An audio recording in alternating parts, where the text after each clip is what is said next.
안녕하세요. 오늘의 보약입니다. 오늘은 변비의원인과 변비의 예방에 대한 이야기를 나누려 합니다. 시작 전에 구독과 좋아요를 꼭 눌러주세요. 건강한 정보 많이 전달해 드리겠습니다. 왜 나이 들수록 변비가 생길까요? 병원에서 진료를 하다 보면 이런 말씀을 정말 많이 들었습니다. 젊을 때는 이런 적 없었는데 요즘은 배가 항상 더부룩해요. 화장실을 가도 시원하지가 않고 아랫배가 늘 나와 있습니다. 많은 분들이 이걸 나이 탓이라고 생각하십니다. 이제 나이가 들어서 그런가 보다. 하지만 사실은 그렇지 않습니다. 변비는 단순히 장이 늙어서 생기는 문제가 아닙니다. 대부분은 몸의 움직이는 순서가 하나씩 멈추면서 생기는 신호입니다. 특히 50대 이후가 되면 식습관이 많이 바뀌게 됩니다. 예전처럼 많이 드시지 않으시고 살찔까봐 기름진 음식은 피하게 되고 소화 안 될까봐 가볍게 드시려는 마음이 커지게 됩니다. 그래서 자연스럽게 샐러드 위주로 드시거나 차가운 음식, 부드러운 음식 위주로 식사를 하시게 됩니다. 그런데 여기서 중요한 사실이 하나 있습니다. 우리 몸은 먹는 양보다 무엇을 먹느냐에 더 민감하게 반응한다는 점입니다. 음식이 너무 가볍고 자극이 없으면 몸은 이렇게 판단합니다. 소화할 일이 별로 없구나. 그러면 가장 먼저 반응하는 곳이 바로 위입니다. 위는 소화할 게 없다고 느끼면 위산 분비를 줄이게 됩니다. 문제는 여기서부터 시작됩니다. 위산이 줄어들면 그 다음 단계가 자연스럽게 멈추게 됩니다. 이렇게 해서 겉으로는 배가 부르지도 않은데 속은 더부룩하고 아랫배는 점점 튀어나오고 화장실은 점점 멀어지게 되는 겁니다. 그래서 많은 분들이 적게 먹는데도 배가 왜 이렇게 나올까요? 야채를 많이 먹는데 왜 변비가 더 심해질까요? 이런 고민을 하시게 되는 겁니다. 이 시점에서 중요한 건 장을 억지로 자극하는 것이 아니라 몸이 다시 움직일 수 있는 신호를 되살리는 것입니다.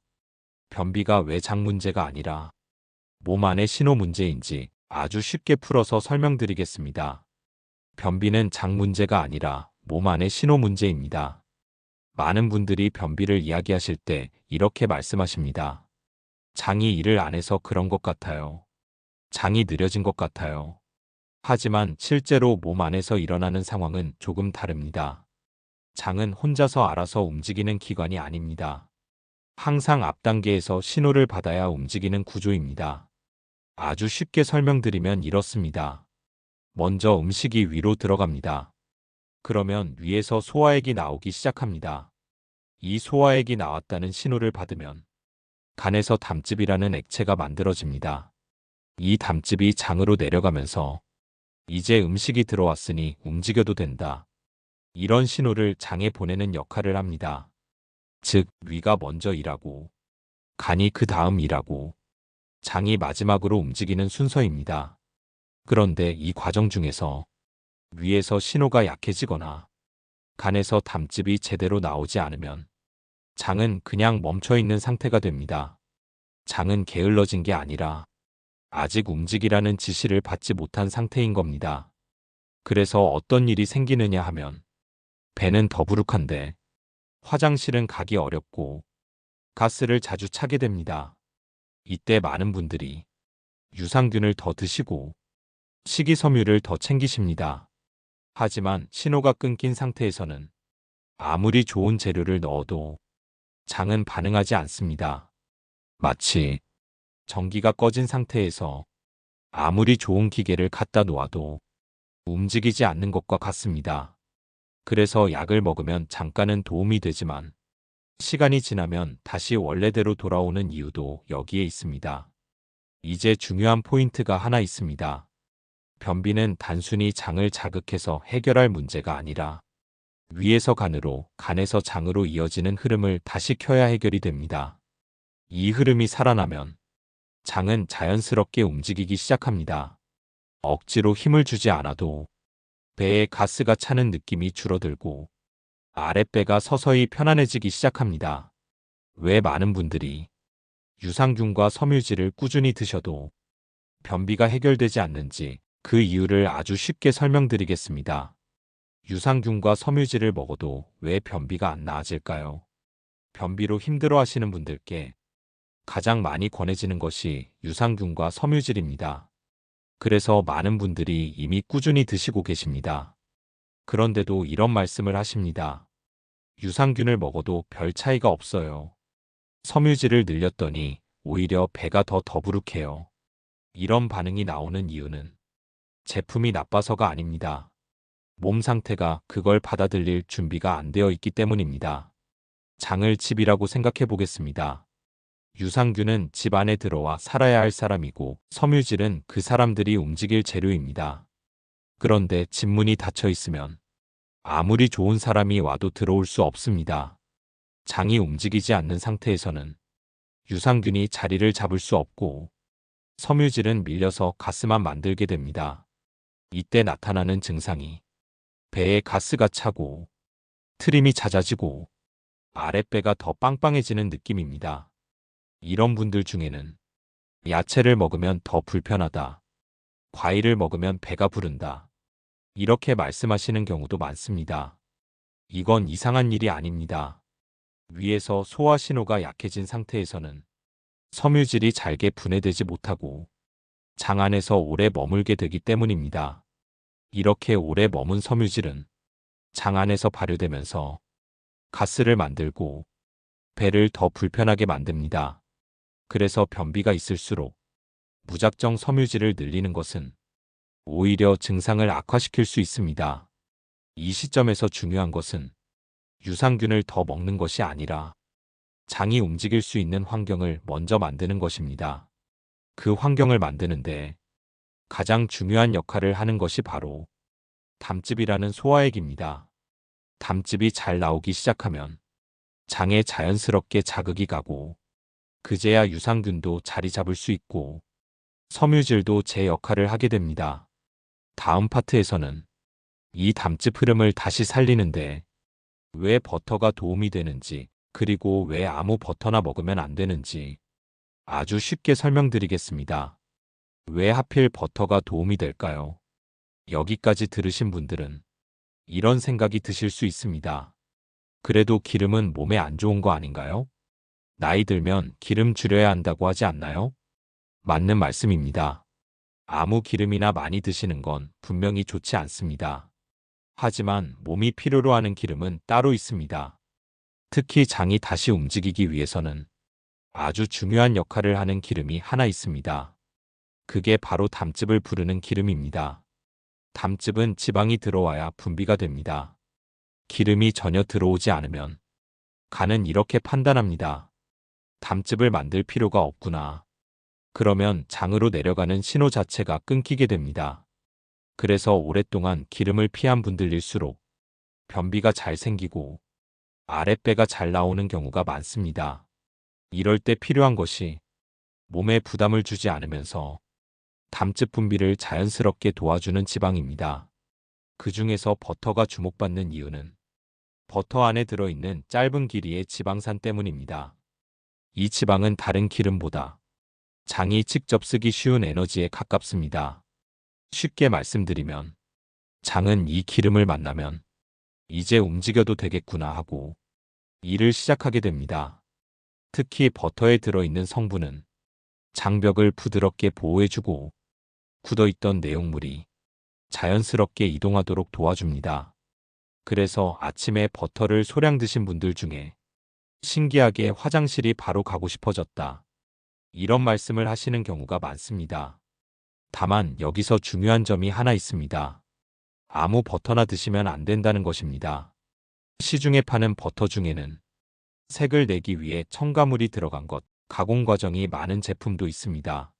이런 버터는 오히려 장을 자극하고 속을 더 불편하게 만들 수 있습니다.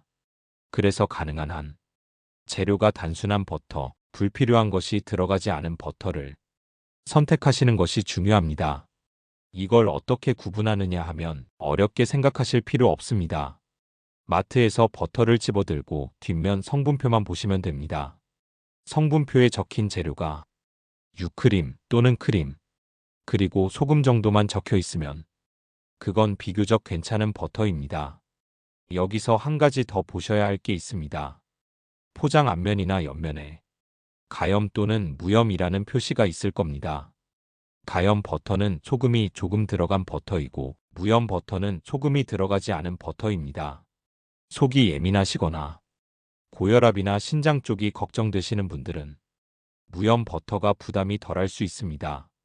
반대로 평소 싱겁게 드시고 미네랄 소금을 따로 쓰시는 분들은 가염 버터도 괜찮습니다. 중요한 건 가염이냐 무염이냐보다 소금 외에 다른 것이 들어있느냐입니다. 성분표를 보셨을 때 식물성 유지, 향료, 색소, 유화제 같은 말이 보이면 그건 진짜 버터가 아니라 가공된 버터일 가능성이 큽니다. 또 하나 참고하실 표현이 있습니다. 포장에 목초, 박목, 풀을 먹고 자란 이런 문구가 적혀 있다면 지방의 질이 상대적으로 더 좋을 가능성이 큽니다. 반대로 혼합 유지, 버터향, 스프레드 이런 표현이 들어간 제품은 버터처럼 보이지만 실제로는 다른 기름이 섞인 경우가 많습니다. 정리해서 말씀드리면 무염 또는 가염 표시가 있고 순수 버터, 100% 버터, 그리고 가능하면 목초나 박목이라는 말이 있는 제품 이 세 가지만 기억하셔도 충분합니다. 특히 변비 때문에 버터를 고르실 때는 가염보다는 무염이라고 적힌 버터를 먼저 보시면 됩니다. 마트에서 버터를 집어 드셨을 때 앞면이나 옆면에 무염, 소금 무첨가 이렇게 적혀 있는 제품이 변비 용도로는 더 편합니다. 왜냐하면 변비가 있는 분들은 속과 장이 이미 예민해져 있는 경우가 많아서 버터 안에 들어있는 소금에도 더부룩함을 느끼시는 분들이 계시기 때문입니다. 소금은 버터 안에 들어있는 걸로 드시기보다 따로 아주 조금만 조절해서 드시는 게 좋습니다. 그래서 버터는 무염으로 고르고 소금은 필요하면 집에서 아주 소량만 더해주시는 방식이 속에도 편하고 장에도 부담이 적습니다. 이 기준으로 고르시면 장을 자극하지 않고 담즙 흐름을 도와주는 버터를 무리 없이 선택하실 수 있습니다. 재료가 단순하고 쓸데없는 것이 들어있지 않은 버터, 이게 바로 장을 자극하지 않고 담즙 흐름을 돕는 버터입니다. 그렇다면 이제 가장 많이 궁금해하시는 부분을 말씀드리겠습니다. 이 버터를 도대체 어떻게 먹어야 하는지, 언제 먹어야 부담이 없는지, 얼마나 먹어야 효과를 느낄 수 있는지입니다. 방법은 아주 단순합니다. 아침에 일어나서 공복 상태에서 드시는 것이 가장 좋습니다. 아침은 밤새 쉬고 있던 소화기관을 다시 깨우는 시간이기 때문입니다. 따뜻한 물을 한 컵 정도 준비해 주시고 그 물에 깨끗한 레몬즙을 티스푼으로 한 스푼 정도 넣어주시면 됩니다. 여기에 미네랄이 들어있는 소금을 아주 조금, 정말 꼬집 정도만 넣어주셔도 충분합니다. 그리고 여기에 버터를 한 스푼 정도 함께 드시면 됩니다. 이 조합이 중요한 이유는 따뜻한 물이 장을 부드럽게 풀어주고 레몬의 산이 위와 간을 자연스럽게 자극해주며 버터가 담즙 분비를 도와 장이 움직일 준비를 하게 만들기 때문입니다. 속이 약하신 분들은 처음부터 한 스푼을 드시지 않으셔도 됩니다. 반 스푼 정도로 시작하셔도 충분합니다. 몸이 익숙해지면 그때 양을 조금씩 늘리셔도 됩니다. 간혹 이런 질문도 많이 주십니다. 담낭을 제거했는데도 괜찮을까요? 담낭은 담즙을 저장하는 역할을 할 뿐, 담즙 자체는 간에서 계속 만들어집니다. 그래서 소량의 지방 자극은 오히려 담즙 흐름을 돕는 역할을 할 수 있습니다. 다만 한 번에 많은 양의 기름을 드시는 것은 피하셔야 합니다. 조금씩 몸이 반응하는지 살피면서 드시는 것이 가장 중요합니다. 이렇게 아침에 간단한 습관만 만들어 주셔도 배에 가스가 차는 느낌이 줄어들고 아랫배가 한결 편안해지는 걸 느끼시는 분들이 많습니다. 변비는 약으로 억지로 해결할 문제가 아니라 몸이 스스로 다시 움직일 수 있도록 환경을 만들어주는 것이 가장 중요합니다. 이 작은 습관 하나가 오랫동안 답답했던 문제를 의외로 쉽게 풀어주는 시작이 될 수 있습니다. 오늘의 보약은 언제나 당신의 건강을 응원합니다. 구독과 좋아요를 꼭 눌러주세요. 오늘이 보약에 무진장 큰 힘이 되어줍니다. 오늘도 보약에 큰 힘이 되어주실 거죠?